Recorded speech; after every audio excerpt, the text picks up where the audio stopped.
Good afternoon and welcome back to Downing Street for the daily coronavirus briefing.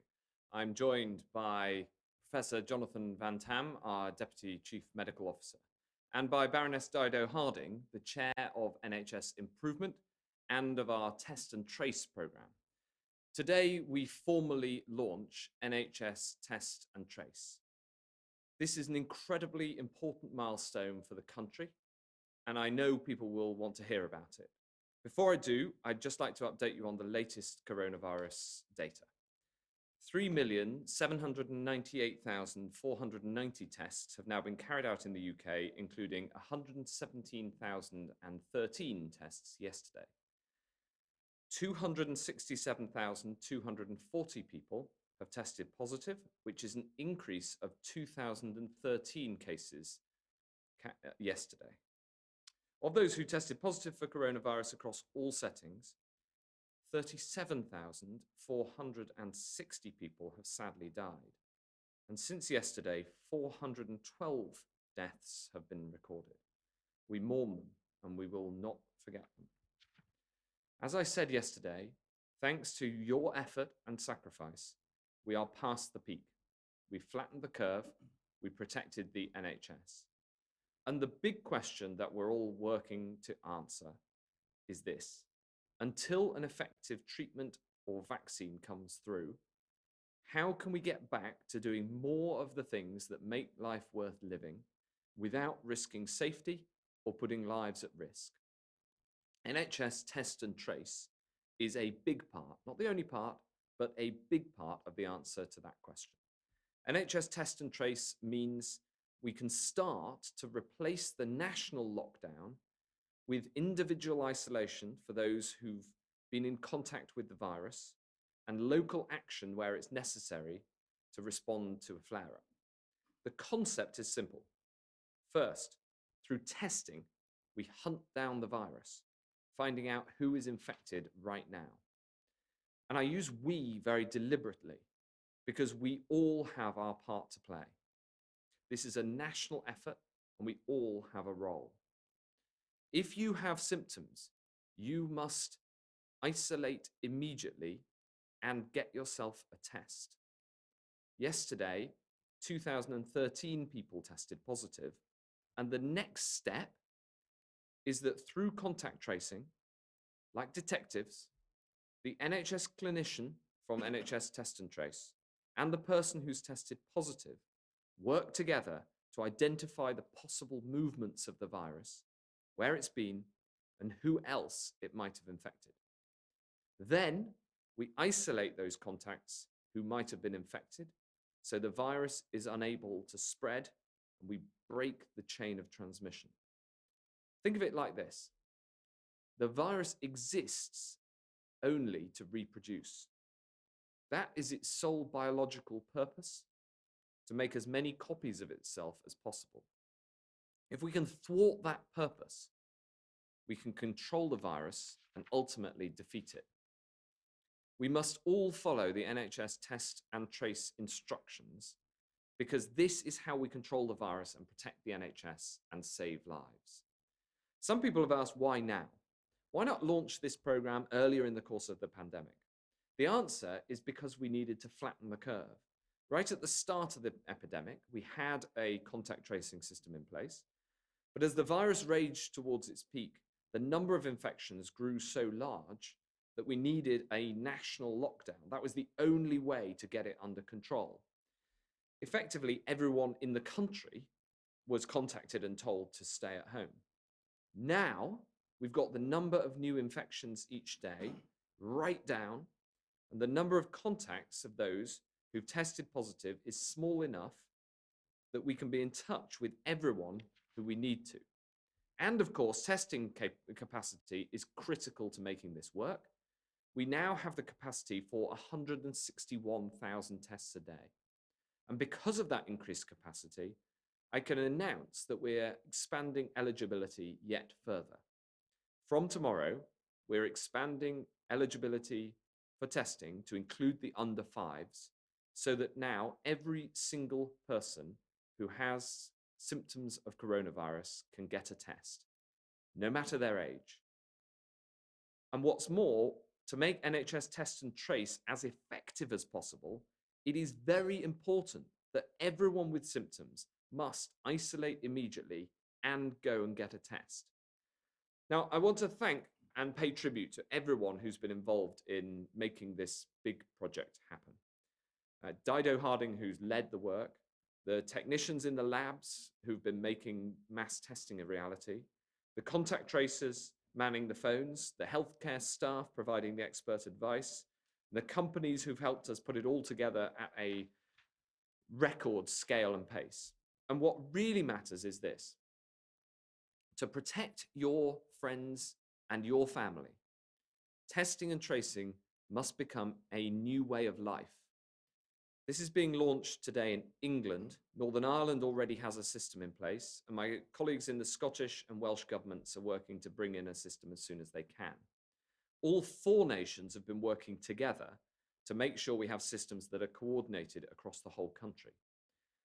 And the instructions to people are clear. If you get symptoms, isolate immediately and get a test. If you are contacted by NHS Test and Trace instructing you to isolate, you must. It is your civic duty.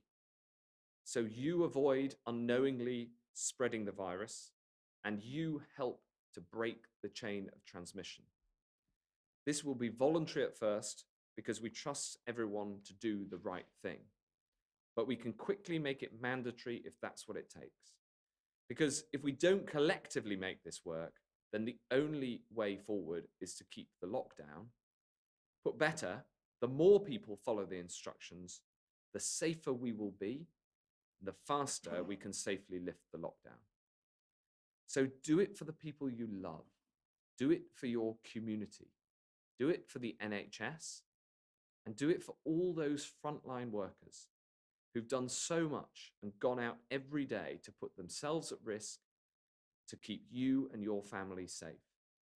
And in return for following those instructions, you'll have the knowledge that when the call came, you did your bit at a time when it really mattered, when the whole country, who are desperate to see their families, were counting on you to do the right thing. You did your bit to bring us all closer together and closer to the day when we can be reunited. This system will start tomorrow morning at 9 a.m. And the first people who will be contacted will be the people who received a positive result today. This is a very distinct change on our approach, and I just want to take a moment to recap the extent of the change. Before today, we said isolate to anyone with coronavirus symptoms in their households. This remains vital. From 9 a.m. tomorrow, in addition, if you are contacted by an NHS test and trace advisor advising you that you must isolate, then you must do that whether you have symptoms or not. Now, I also know that for those without symptoms who receive that call, I fully acknowledge that this is a big ask and that you're going to make a sacrifice. But it's for a purpose, and the purpose is the safety of everyone. Because we know that you can have the virus and spread it to other people without ever having symptoms at all. And it's not just the safety of all, but the liberty of all that is at stake here. We're only in a position to be able to reopen primary schools and outdoor markets if they're COVID secure this coming Monday because we've flattened the curve and now we have this system in place. And in the coming weeks, we will gradually and very carefully move away from a lockdown that's national in scope, blanket in application, and start moving towards a system that's much more targeted in scope and focuses local action on tackling local flare-ups. This will help us restore some of the basic freedoms that matter so much to people and doing some of the things that people are yearning to do, like seeing friends and family, booking a holiday, or getting a haircut, all the while controlling the virus and keeping people safe. It's a brand new service on a scale never seen before. There will be bumps in the road, but we will constantly improve it. And in the weeks ahead, we'll ramp up the service still further. And once the system's bedded in, we'll roll out the NHS contact tracing app that is being piloted in the Isle of Wight. And of course, NHS Test and Trace is only one part of the answer. It's not the whole answer. All the action we're taking to get R down and keep R down, it all requires us to keep doing the right thing. Testing and tracing will help us to hunt down this virus. It's one of the tools with which we can finish the job, and we all need to play our part. So please, stay alert, control the virus, and save lives. I'm now going to ask Baroness Harding to set out some more of the details of NHS Test and Trace, and then Professor Van Tam to take us through the daily statistics. Thank you, Secretary of State. This is a brand new service which has been launched at scale in a very short space of time. And as the Secretary of State has just said, we all have a part to play, and it will only succeed if each of us does our bit. I want you to feel safe and confident to play an active part in NHS Test and Trace for you, your loved ones, and our country. We do need you to follow the following 3 steps.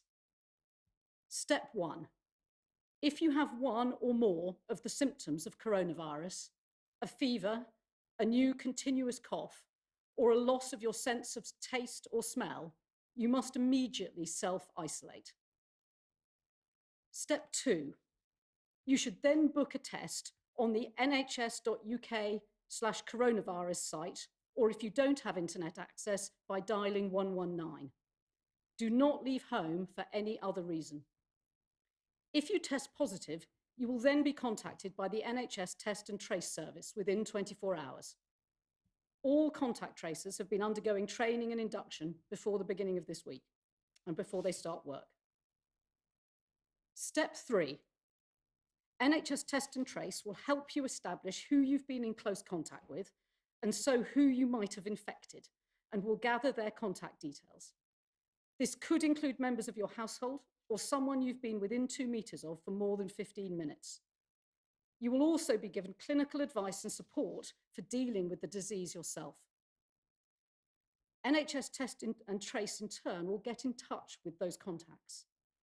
So if you've been exposed to an infected person, they will be in contact with you.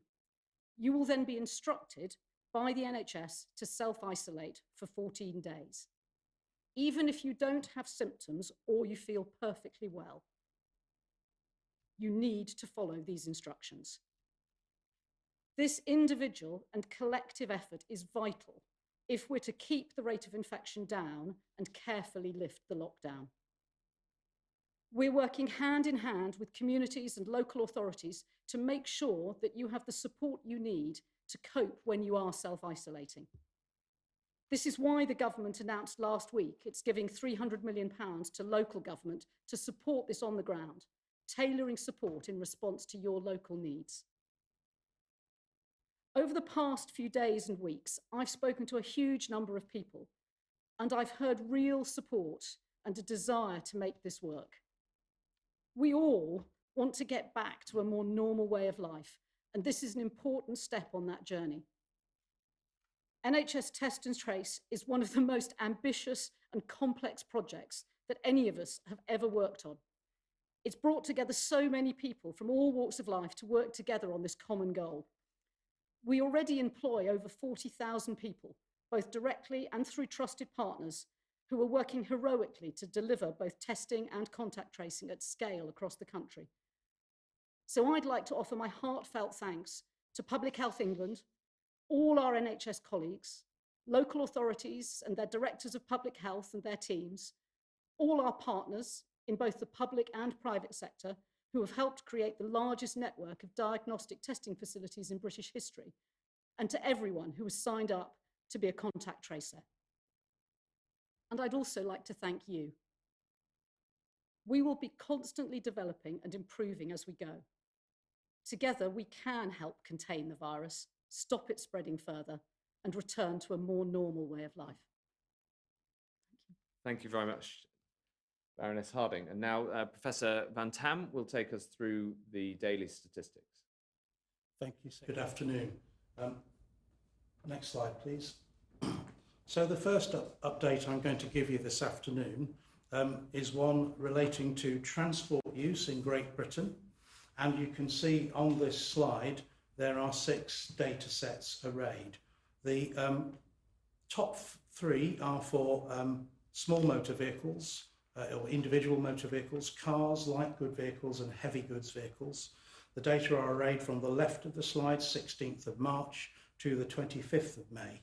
And what you can see for cars and for light goods vehicles is over that period after the initial lockdown, a gradual increase over time in transport use.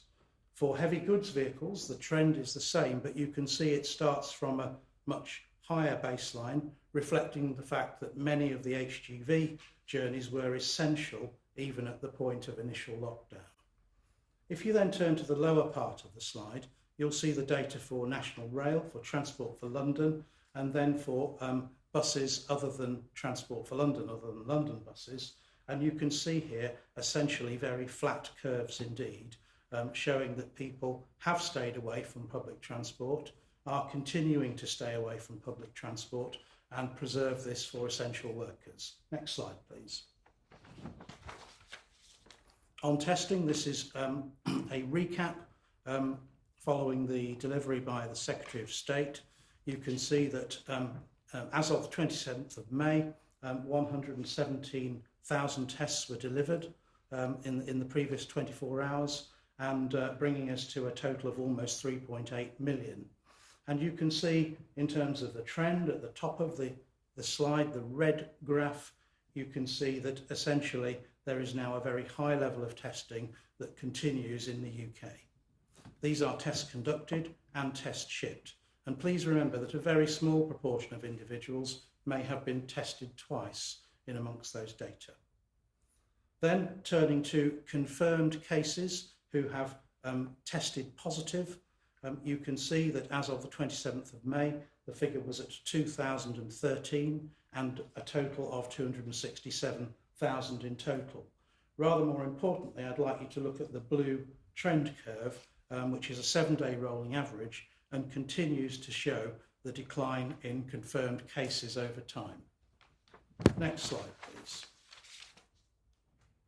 Now, this slide shows the data from hospitals. At the top of the slide, it is England only. At the bottom of the slide, it is the 4 nations, each arrayed separately on the traces.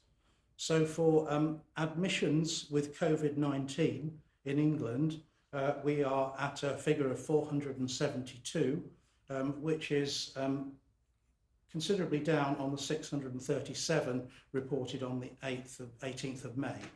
And you can see that continuing decline in hospital admissions reflected on the upper graph. Then in terms of the percentage of ICU ventilator beds occupied by COVID-19 patients, you can see in all 4 nations on the lower graph a very clear and sustained downward trend, and we are now at 11% of total ventilatory capacity occupied by COVID-19 patients. Next slide, please. I continue with hospital data. Now I'm showing the total number of people in hospital, not new admissions, with COVID-19 across the UK. And you can see, you can pick whichever of the regional or country-specific curves you like, but what you can see overall is this continued downward trend in people, total number of people in hospital with COVID-19. We are currently at 8,879, which is down from just over 10,000 at the same time last week. Final slide, please. And finally, I will look at the COVID-19 deaths confirmed with a positive test. You understand that there are always some deaths which are due to COVID-19 which are not confirmed with a positive test. The latest daily figure is 412. Most importantly, again, I'd like you to look at the graph and look at the 7-day rolling average, the yellow curve, and you can see here there is a continued and sustained downwards curve. Thank you, Secretary. Thanks very much indeed. So we'll now go to questions from the public before taking questions from journalists. And just to remind everybody that these questions from The public, just like the questions from journalists, the three of us don't see in advance, and we'll give the very best answers that we possibly can. So the first question by video is from Ella from Maidenhead. Ella.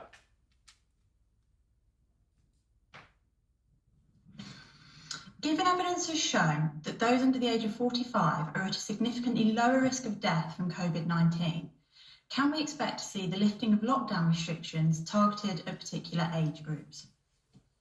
Well, thank you very much, Ella. That is a great question, and I think I'll give a very high-level response, and then ask Professor Van Tam to give the more detail and the science. Essentially, although those under the age of 45 are at significantly lower risk of serious impact of the disease, the evidence show that we are in fact just as likely to get it and to transmit it. So although it's safer for us, the impact of those of us under 45 on the spread of the disease is just as great. So the focus, especially of asking those over 70 to take particular care, is because of the risk to them rather than because they are more likely to spread the disease than younger people. So Professor Van Tam, maybe you can give more detail to that answer. Thank you, Secretary of State. Thank you, Ella, for the question. The first thing I'd like to say is that whilst it is absolutely true that the death rate due to COVID-19 is very, very age dependent and very steeply rising, particularly as we go above the age of 60, it is simply not true that all under 45s are not at risk. There are some under 45-year-olds with very high risk conditions who would be extremely vulnerable and at risk of death if they caught COVID-19. That's the rather minor point. The major points, I think, have already been made by the Secretary of State, that the infection rates are not any lower in under 45-year-olds. Their propensity to transmit the infection is probably greater than those of an older age group, simply based on the number of social contacts and social networking that they have the potential to do in an unrestricted way. And that's very important. The whole game about beating COVID-19 is, for now, until we get a vaccine, until we get effective antiviral drugs, is to reduce contact between people, and particularly reduce contacts between households to a level that is safe, and as safe as we can make it, consistent with trying to live with this virus. So from that perspective, I would have real concerns about the under 45s being picked out for any special measures because of their potential propensity as youngsters to have wider social networks and to transmit more to other people. Fantastic. Thank you, Professor Van Tam. Ella, I hope that answers your question. I'm going to add one final point, which you might hear quite a lot from us over the next few days and weeks, which is that for everybody, it will be easier to lift the national lockdown measures the more that people follow the instructions they're given if they're called by NHS Test and Trace, because that is about targeting people who are at highest risk because we know they've been in contact with somebody who's tested positive. We're now going to go to the next question, which is from Chris from Whitley Bay.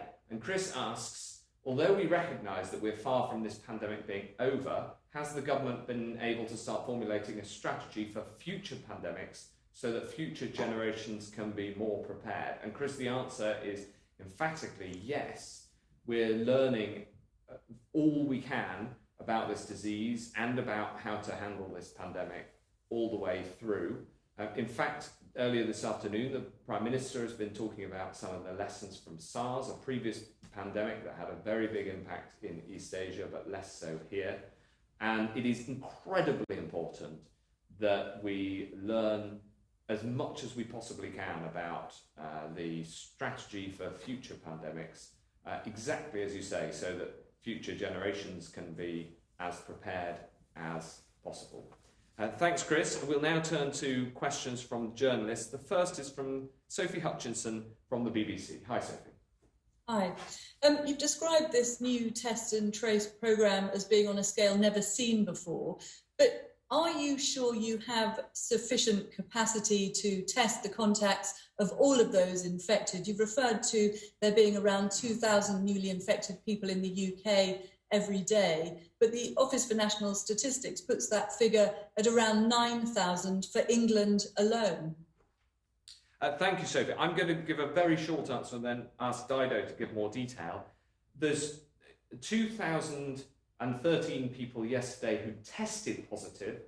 You're quite right that the Office for National Statistics testing survey estimates that there are around 9,000, between 7,000 and 9,000, we think, people who actually had coronavirus. We need as many of them as possible to come forward for testing to make sure that they can then have their contacts traced through the NHS test and tracing system. So we do need to make sure that everybody who has symptoms comes forward so that we can find as many cases as possible, and therefore they can get the benefits of the NHS test and trace system, and we can use it with its full capacity to trace and hunt down the virus. And on the more detailed question, Dido. So we have 25,000 contact tracers ready to start work tomorrow. That is easily enough to trace down the contacts today when the vast majority of us are in lockdown. So what we've seen in the Isle of Wight, where we've been trialling, actually at the moment, most of us have very few close contacts because we're in lockdown. So maybe less than 5 have been genuinely within 2 meters of us for more than 15 minutes. So if anything, I'm worried tomorrow that many of my brilliant contact tracers are not going to be very busy tomorrow as we start to encourage more people to get a test. We do expect that we will scale up the service as lockdown measures are gradually released, and we'll scale it up both in human and in technology form. So one of the things that when you first are contacted, you'll be contacted online and by SMS. And if you can, you'll enter all the details electronically, and you'll be contacted by a person only if you haven't been able to do that. So there's actually really very large capacity today, and that'll only get augmented as we roll out the app. Can I come back to you very briefly? Go ahead. I mean, you've mentioned that testing is critical for this tracing service to work, and of course it is. Have you therefore ironed out the problems? We've been hearing of doctors who still can't get tests, or people waiting for tests for up to a week. Will that have all been sorted out by tomorrow? Well, yesterday, the turnaround time of our tests, we returned 84% of all tests in our drive-in centres within 24 hours, and 95% of all tests within 48 hours. I still don't think that's good enough. It's got to get better and better, and there will be examples where the turnaround time hasn't been fast enough. And we, as you rightly say, an important part of this service is the speed with which we go as individuals from recognising that we've got the symptoms to the point at which the people we've been in close contact with are isolated. So all of us have got a role to play in speeding that up. Actually, there's been tremendous progress in the last few weeks in those turnaround times for testing, and I think we are in good shape to start tomorrow. But we will continue improving and learning as we get going. This is a very large service that has its first full day of operation tomorrow, so there will be some kinks for sure, but we're committed to listening and learning to the user and citizen feedback to keep improving. I hope that answers your question, Sophie. Thank you. We'll turn to Robert Peston from ITV. Good afternoon. Yesterday, Secretary of State, you raised the prospect of us moving from the national lockdown that we're living through now, which is being eased, into the potential for local lockdowns if there are local flare-ups. Who will identify whether a tower block or a couple of roads have to be locked down, and how will that be communicated? Who will enforce it? Well, I'll ask Dido again to take us through the detail of this. Of course, making sure we make the local judgments where the directors of public health have got a critical role to play. And we tie that up with the national level intelligence that we have, for instance, from the testing programme, through the new Joint Biosecurity Centre and through Public Health England. This is a critical task. It's something Public Health England have long experience in doing for all sorts of infectious disease outbreaks that happen in normal times. And it's all part of the overall NHS test and trace system that Baroness Harding is putting together. So what we're building is a genuine national effort. It's both national in scale in terms of the 25,000 contact tracers working in their homes across the country, but actually the way we will stamp out spread of infection is going to be local action. So that's why the government granted £300 million last week to local authorities. It's higher tier local authorities that have the statutory responsibility for public health, who employ the experts, who will be the people who arrive when you start to see a rise in infection in a community, in a school or in a hospital or in some part of your town, who will help us work through what to do. It needs to be locally led and nationally supported with data and supported with scale, so that you can get an early warning that trouble might be brewing. Thanks very much. Does that answer your question, Robert? I think that answers the question. Can I just follow up with this whole question of where you isolate? And this is not just the uncertainty which some people think has been introduced by what Dominic Cummings did, but just in general, let's just say I haven't got symptoms, but I get a call that says I've been in contact with somebody who has tested positive. Do I have to isolate at my normal home? Am I allowed to isolate somewhere else so that others in my household can get on with their lives? What is the rule there? So a really important point to make is that if you are a contact of somebody who's tested positive, so not somebody who's tested positive yourself, but you've been contacted by the NHS Test and Trace programme, and you are instructed to isolate, your household members do not have to isolate. They can carry on under the normal guidelines. And that means that you can go home and do your isolation there. Thanks very much. The next question is from Charlotte from Talk Radio. Charlotte. Thank you. This morning, the Community Secretary talked about the idea that the law allows for people to use their good judgment when interpreting how the coronavirus guidelines affect them. I was wondering if you could give us a bit of a sense of what this means on a practical basis. So, for example, if one of our listeners gets stopped by the police and the listener believes they are using their good judgment, but the police officer disagrees, whose judgment trumps the other one's? Well, thank you, Charlotte. There are exceptional circumstances that are written into the guidelines, and we set out some of the details of these in advance, and some of the examples are there in the guidelines. And the police themselves have set out a huge degree of detail to make sure that these rules can properly be enforced and policed. From the point of view of the new NHS Test and Trace programme that we're launching today, in the first instance, this will be voluntary. We think that there is a very, very strong instinct from the British people to follow these, so that when the NHS phones you up or contacts you and says you must isolate, then we're confident that people will. Now, of course, we could also mandate that, but in the first instance, we're not going to.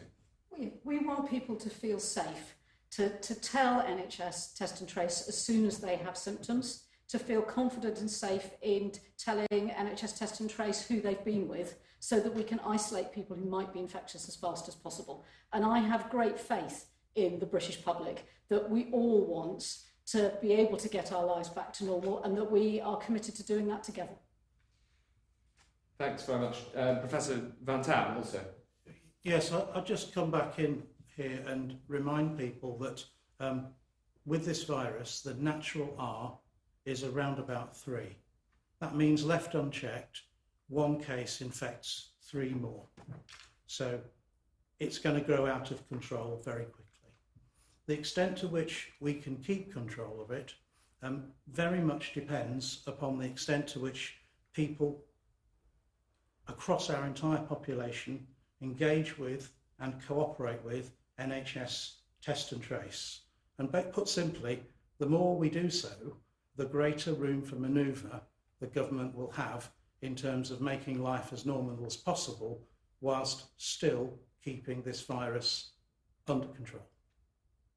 Thanks very much. I hope that answered the question, Charlotte. Can I quickly come back? Can I just check? Obviously, it is clear that there are some grey areas here. When there are grey areas, whose authority is it that decides whether something is in keeping with the law? Well, in those areas where we have made regulations that are mandatory, there is a normal system and process in which the police police those, and then the court system is there ultimately to make decisions. However, in NHS test and trace, we're not bringing in a mandatory system, at least in the first instance, because we have the faith in the British people that they will follow what is needed, because it is the right thing to do for themselves, it's the right thing to do for their loved ones and their families, and it's the right thing to do for people's whole communities, because it will make it less likely that wider action will be needed locally, and because it will make it less likely that there's a local flare-up. So the civic duty and the personal responsibility to follow the instructions of NHS test and trace is a very important part of what we're asking people to do following the launch of this service from 9 o'clock tomorrow morning, when the first people will start to get contact from NHS test and trace and asked to do something that we recognise is a big ask, which is to self-isolate for 2 weeks. Thanks very much, Charlotte. Next question is Hugo Guy from the Eye. Thank you, Secretary of State. Is the reason that the tracing app has been delayed from its original launch date because of problems with the trial on the Isle of Wight? And are you confident, both you and Baroness Harding, are you confident that the test and trace scheme will continue to work even if the app never works as originally intended?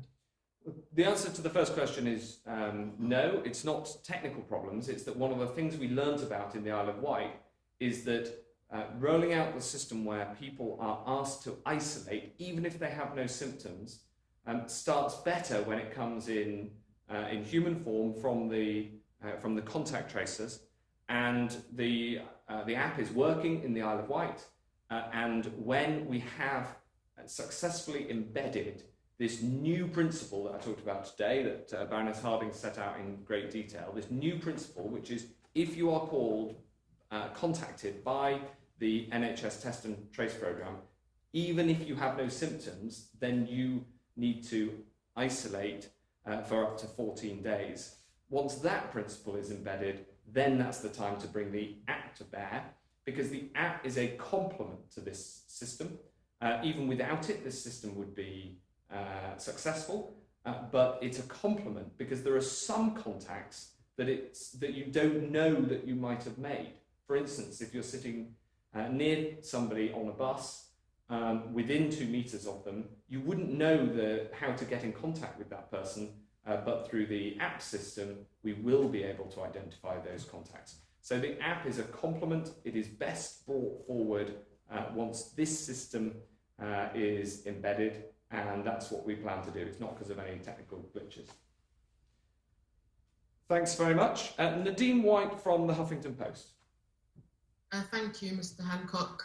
New data has revealed that Black, Asian and minority ethnic people in England are 54% more likely to be fined under coronavirus rules than white people. If Dominic Cummings were Black, it is statistically more likely he would have been stopped by police while out with his family. What is your message to Britain's Black communities who worry that fines are not being issued fairly? And I also have a question for Professor Van Tam. We know that Public Health England review into disproportionate BAME deaths from COVID-19 is due by the end of this month. Are you able to share any preliminary findings at this time? This is obviously a really pressing issue. Thanks, Nadine. This is an incredibly important issue. And of course, it's vital that the rules where there is mandation are policed without fear or favour and fairly and equally according to the evidence. And I'll ask Professor Van Tam to respond on the point about the research. Yes, so thank you for the question. Clearly I'm from an ethnic minority. I regard this as very pressing and very important. I have heard from Public Health England that the report is on schedule per timelines. I believe that the report is going to be very comprehensive when it comes out. It is also going to deal inevitably with enormous complexity, something that I've talked about before now. How you unpick age, gender, underlying comorbidities, crowding, deprivation, all of these things, how you unpick them from the black and minority ethnic signal that is also in the data. And so I'm not going to kind of trail this and give you lots of new findings at this point, because I think that's for Public Health England to do in their own time. But I will say, again, it's pressing. I believe it to be on schedule. It's going to be comprehensive, and it is going to involve quite a bit of complexity and care with how we interpret it and what we take forwards and how. Thanks very much, Nadine. Final question is from Dan Martin of Leicestershire Live. Thank you, Mr. Hancock. You mentioned earlier that schools are due to start going back from Monday, but we know here in Leicester and Leicestershire that 2/3 of parents are unhappy about sending their kids back to the timetable the government has pinned to this. Despite the best efforts of councils and head teachers here, there's still clearly an issue of public confidence about a safe return. So what more could and should the government be doing to help parents make what is a very difficult and very imminent decision? Well, I think this is a really important question, Dan, and right across Leicestershire, I would say to parents of children who are in reception year, year 1 or year 6, which are the 3 years of primary school that are coming back on Monday, I would say that we wouldn't have made this decision unless it was safe. And we've considered all of the factors. There is a very, very, very low impact of the disease on children, and there's clear measures been put in place by the Department for Education and by schools to make sure that the schools are safe for children. So I would urge parents to take that very seriously. Of course, many schools have been open throughout, with the children of key workers in them as well, and I'm very grateful to all the schools who've stayed open, for instance, so that NHS staff and staff in social care have been able to send their children to school. And there's one further thing that can give people that confidence, and I'll ask Baroness Harding to come in on this, and that is that with the NHS Test and Trace programme in place, it means that we'll be able to be more targeted in finding those positive cases, in making sure that we find out all of the contacts that they may have infected and passed the disease onto, and therefore use this more targeted approach to be able to control the virus. So, as the Secretary of State said earlier, we're extending the eligibility for tests to the under 5s. That's really important for our early years children and schools. And the way NHS Test and Trace will work is that it will provide an early warning system for local communities to spot that there are maybe a growing number of cases in a school and immediate action can be taken. So it's not just that we will be contacting and identifying and isolating everyone very quickly, we'll also be able to spot it if an outbreak is starting. So I think parents across the country can feel really confident that we've got a system that's got their back. Thanks very much, Dan. Thanks very much for your question. Great to have you here in Downing Street. That concludes our daily coronavirus briefing. See you again soon.